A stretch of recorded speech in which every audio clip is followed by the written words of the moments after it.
You're listening to the audio-only version of Cocktails with Cav, the popular video cast streamed live only on X. Follow us here on Spotify or on X at Cav Literature.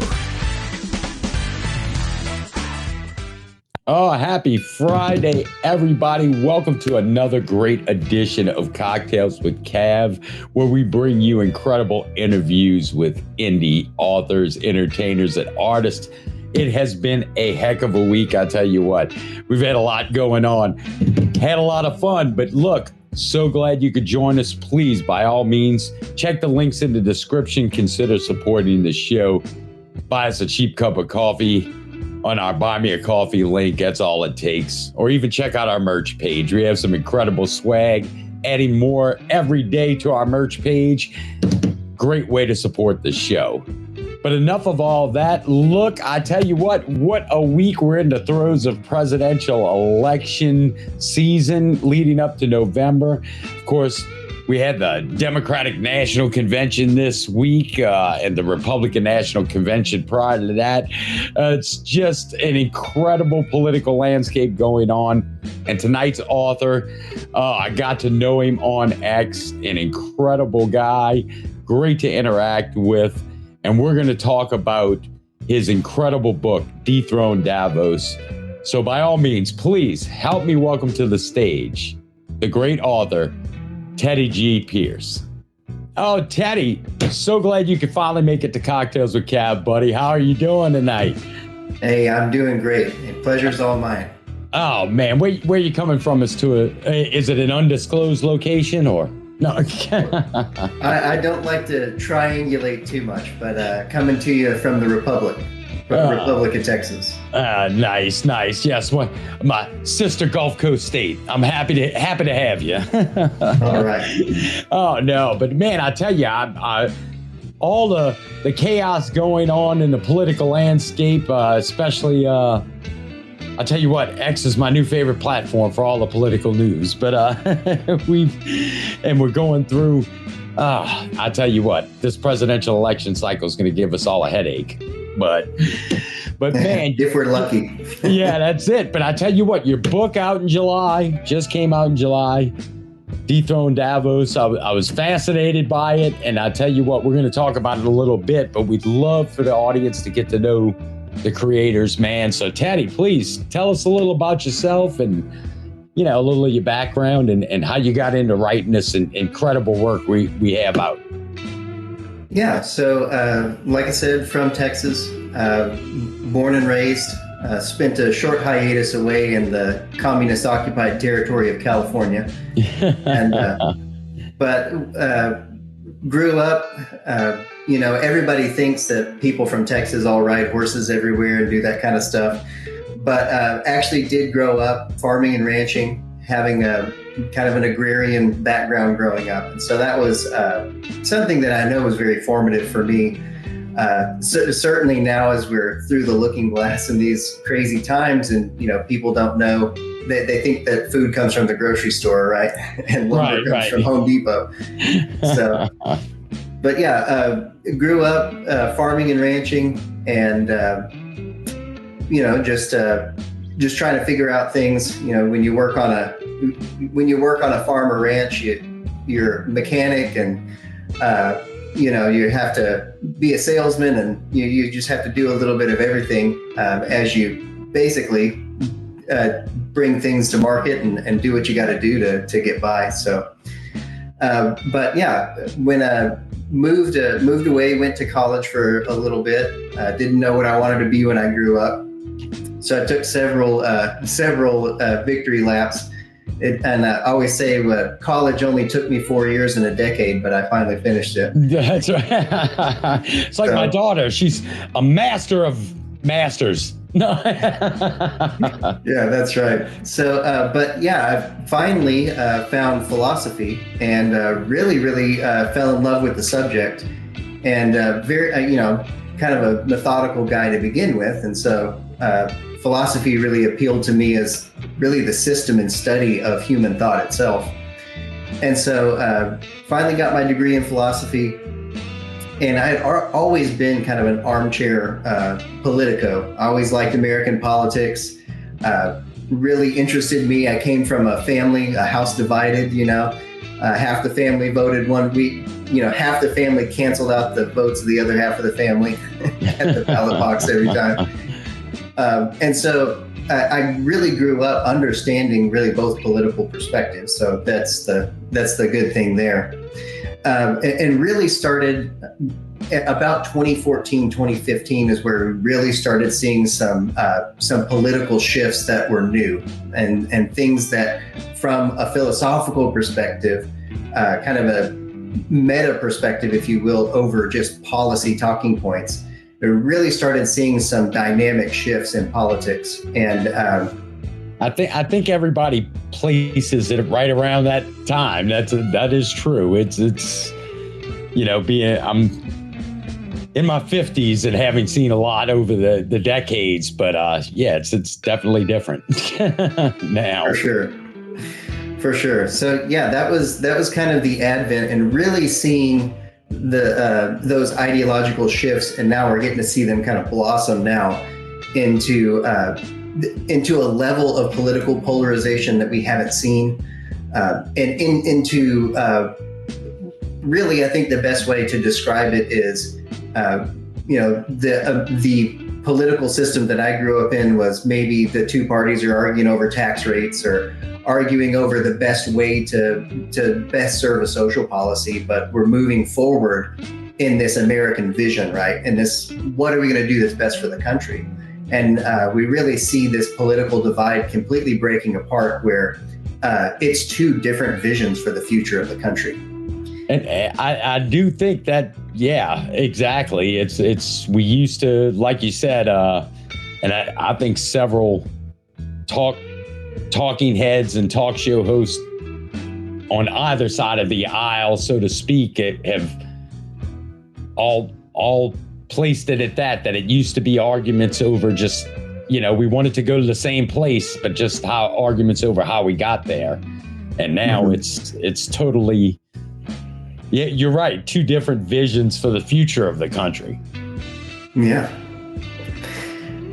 So, and I think that's really where we're, and I think one of the reasons that I felt an urgency to write this book and get it out there is, one, I felt like I had a very unique perspective as we're, like I said, getting past the policy points and really breaking into the philosophical ideas that underpin both political camps at this point. And then you also see the rise of what probably in the past we would have attributed to kind of a Western liberal democratic order, of basic sensibilities and wanting to serve people in the best way possible. And we've really seen that begin to morph into a sense of globalism. And so you have a lot of these different initiatives, particularly like the World Economic Forum, and you're starting to see these non-governmental organizations like that start to really create this narrative around globalism being better, right? Us all needing to come together as a world just to tackle these huge problems. And no matter what you think about the climate or anything like that, right? There is a very consistent narrative about what the problem is and what the solution is. And for me, I'm a skeptic of everything. I want to know who's getting paid, and I want to know who it makes sense to. And I think that's very important when we're trying to weigh out all of these moving political forces.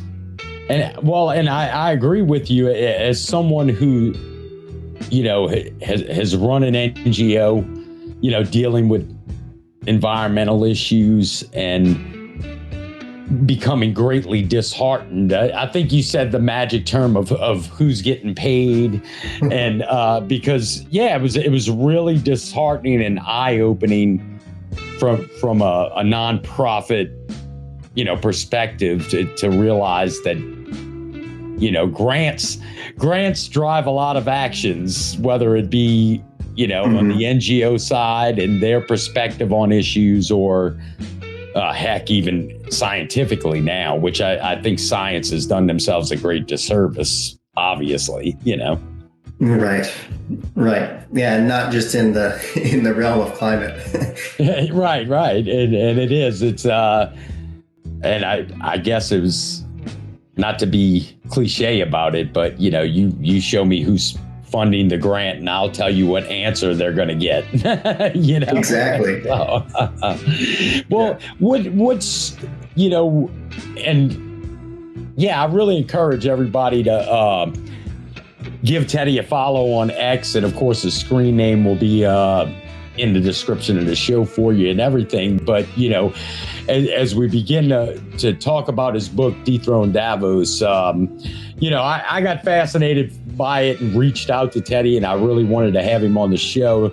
Not the least of which because it's timely, obviously, with the presidential election cycle we're in. But what was the impetus, and the research basis as you began putting your work together? Yeah. So, like I said, I've kind of been an armchair politico for ever, and the American form of government deeply fascinated me. Really liked history, particularly U.S. history. And so, like I said, I came from it from a systematic standpoint of this is how our government was founded. These were the premises that our founders had. And, how close are we to that original model? And that's fine. We live 250 years later. Some things are going to change, right? And we're going to have to face challenges that the founders would not have been able to conceive. But really just recognizing that what we have, not only what we have now because of what has been built over the last 60, 70 years of the modern age, but then also, asking the question, right, where does this end? What's the logical conclusion to this particular shift in the American experiment? And I'll tell you. Yeah. And that's what, fascinated me about the work and definitely wanted to have you on. Well, man, Teddy, look, I have to refill my cocktail, but let's everybody fill one up and get to know Teddy's work in a few seconds as we take a little mid-roll commercial break, Teddy. But please, when we come back, let's tear into Dethrone Davos, man. I appreciate it. Let's do it. All right, ladies and gentlemen, just a real quick mid-roll break, super fast. Please, if you haven't checked out our other show, After Hours Live, that we simulcast on both X and Rumble Live, I wanted to give you the chance to please check us out. A lot of fun, great conversation, hot topics, news, and we just have a good time. So grab yourself a cocktail and follow us at rumble.com, After Hours Live, and here on X. America stands at the brink. An unstable economy, divided politics, and cultural chaos threaten to push us over the edge. Dethrone Davos is your compass through the coming storm. This eye-opening book uncovers the powerful undercurrents reshaping our world. From the madness of Wall Street to the partisan battles on Capitol Hill, it connects the dots between the economic, political, and social upheavals we face. Dethrone Davos doesn't just diagnose our nation's ills, it charts a new course for America's future. In this book, you will gain a clearer view of the forces obscuring the path ahead. You will understand why the economy breeds unease and culture wars rage. And you will learn how to make sense of partisan divides and restore order to the nation. Dethrone Davos reveals a bold vision for righting the ship. No longer a passenger, you will have the insights to take the wheel and steer America towards renewed prosperity.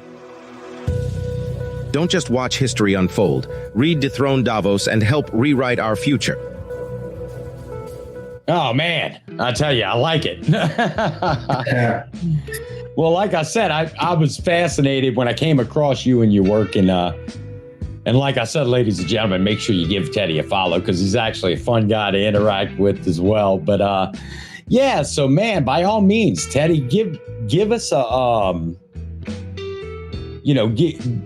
give us some insight into the work and let us know about it, bud. For sure.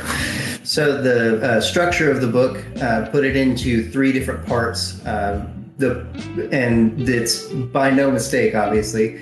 Part 1 of really focus on the economic realities that we're facing in the world today, and linking those into the global economy, which used to be the American economy. Certainly, we have a global economy now, and recognizing the driving forces within that framework, and recognizing the level of control that different groups and parties have. And that begins to, as we said earlier, about who's getting paid, definitely helps understand those dynamics, who's driving them, and then underlying beliefs therein. And so you roll into part 2 of the book, and that's really about the political structure that surrounds the economic realities, right? Because the economy is good. You can read data all day long, but ultimately the economy has to be for something, right? It's, and that's when you get into really talking about policy and politics and how we as a politic view the economy, what its underlying purpose is for, all of those good things. And it links these globalist endeavors, these wealthy groups of people that control so much of our global economy, and it shows how their underlying premises and ideologies are linked to the global communist movement. And so you would think if you have a bunch of wealthy people who are pulling the strings of the world economy, and they're really trying to use that economic mechanism to control the world, if you will, to basically have a soft coup and a takeover, you would think that the last people they'd want to partner with are a bunch of communists who are, all about knocking down the bourgeoisie, right? And so it's a really critical aspect of understanding these economic players. They're operating the World Economic Forum, which wasn't elected by anybody, but seems to feel like they need to inject themselves into politics around the world. And you understand why this World Economic Forum has this group that they call their young global leaders. And you start looking at these young global leaders, and they are actually powerful people in politics. Macron in France, Trudeau in Canada. The Obamas are linked deeply with the World Economic Forum, and the list goes on. But you say, well, these people are all espousing some form of collectivism. Now, why on earth would that be the case?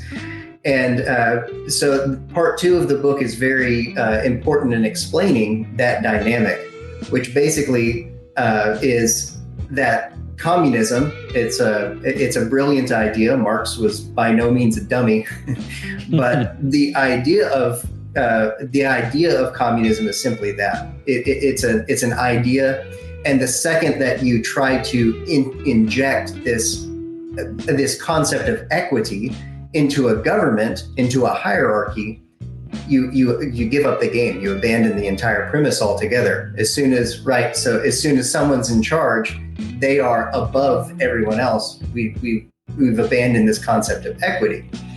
And so what these very wealthy elite people realize is that when you actually play the communist game out, what you have is a top-down, centrally planned bureaucracy with an extreme amount of political control. And as it turns out, if you can implement those countries in governments around the world, and they're all friendlies to you, they're all ascribed to your economic plan, and they know that if they go against the grain economically, that country could be sanctioned, and to the point that if a leader ever dared stand up to the World Economic Forum and their kind of global rule, the government could then be sanctioned by the economy, by this global economy and these world leaders. And they know that they'd have a coup on their hands in 48 hours, right? The people would revolt if they didn't have access to money and goods and services that we rely on in this global economy. And so those are the first two parts. I know it's a lot of information. It rolls into the third part, but anyway. And those first two parts are critical because I think, and again, I try to remain objective and try not to be too cliche, but I know, my generation and people our age recognize almost immediately all the aspects of the old Soviet Union that they had our entire society railing against, during the Reagan years and the Cold, and during the Cold War era, basically, through that entire period. I mean, it was everything we see today, and from this collectivist and equity versus equality, right. It's totally recognizable to people like us who fought the Cold War and made the wall fall. We recognize it, so it's an interesting dynamic that's occurred in our country, like you said, politically, and I, like I said, it's been subtle for decades, but it's been since 2015, around that time frame, it's accelerated exponentially, Yeah, certainly. And so that is a really good comparison and opening up for part three, because you're right. We had a lot clearer eyes about what communism was and where it fit into the political framework. And I think one of the challenges for us in this modern age is that the lessons of communism come with a lot of lessons from the Cold War, and how America and other countries were able to have such a strong resolve against this concept. And so the tactics have changed on implementation and slowly bringing people along in the program, if you will. Right. And well, I have found, of course it's anecdotal, but, watching my children attend universities, I've noticed that's a huge part of it. It's just that subtle, and for fear of being called a conspiracy theorist, but there is a certain amount of indoctrination. Including in their lessons, in the papers they had to write. They leaned a certain way whether they agreed or not in their papers, because they knew their grade hinged on it a lot of times. Yeah, for sure. So I say in one of the lines in the book, which I thought was a clever turn of phrase, I said, the book is a narrative, and I'm not gonna pretend that it doesn't come with my own biases and opinions and point of view. And I think it's very clear in the book, but I say theoretically this is a conspiracy theory. I just feel like I'm seeing clearly what's going on in the world, and that really breaks open part three, which is really looking at the philosophy behind it, looking at the first premises of communism, the first premises of the American system, and recognizing that the American system is different than other Western liberal democracies. It's truly unique, and it was a truly unique challenge for the true believers, which I pool into the group. I call them in the book the global communist movement, and that's just the true believers, the people who bring Marxist communism and those arguments and rhetoric into their daily political and professional lives. So that group is a very committed group. A lot of the subterfuge happened because we had spies from Soviet Russia come, and infiltrate different groups within America. But you really start breaking down and breaking that open and really looking at the ideology underneath that underlies both of those systems. We're going to have to understand and see that clearly, because I do believe that within the next 10 years, there isn't. It was wonderful when we had a middle, right? It was wonderful when Democrats and Republicans both went and watched the Lion King animated one, and that was the summer blockbuster, and stayed up way too late over the summer. And, we have anybody who grew up in the 90s or before can really appreciate the sense that we had a cohesive middle, right? There were people on both sides of the political aisle. There were certain levels of extremism, but at the end of the day, Democrat or Republican, we were going to sit around the table, have dinner together, and not rip each other's heads off. There weren't pieces in the New York Times about how you can survive Thanksgiving with your MAGA uncle, Right. And really, one of the things that is still very much alive in the pundit class that I'm hearing is this idea that we're going to have to rediscover this middle and love it or hate it, enjoy one side more than the other. I do believe that we're going to have to choose, and it's primarily because we have an untenable situation. It's made untenable on purpose, and the concept is not to make people uncomfortable and then go back to a normal stasis. We're going to live in one future or the other. We're either going to continue being America, or we'll continue to have the same borders, and we'll call the states the same names, and generally everything will look the same, except it just won't be. We will have transgressed the traditional values or the American form of government that we founded, and we will be living in a pseudo socialist state. And by that, I just mean that we're going to continue to pile on the fourth branch of government. The fourth branch of government is going to continue to have more regulatory power over our lives. And the progressive experiment that we're seeing play out before our very eyes at a certain convention that's going on right now. But you mean the one that has an incredible wall built around it because it works? No. Yes, of course. Well, we don't want to compromise their safety, right? It's just the hoi polloi that.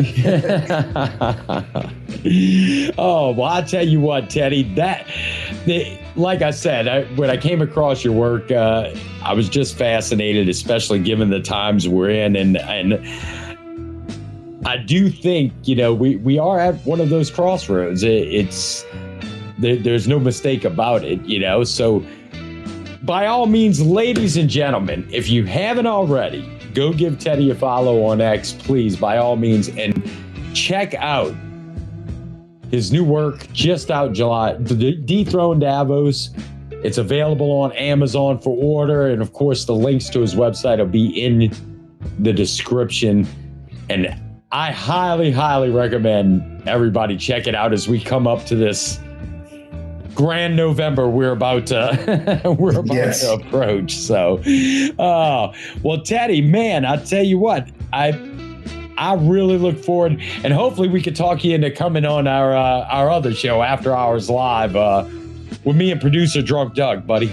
We'll have I'm all for it. Yeah, we have a lengthier version, long form, but Teddy, I really appreciate you taking the time, buddy. Coming to you from my great Gulf Coast sister state of Texas, and I look forward to seeing your work be successful. But I appreciate you here.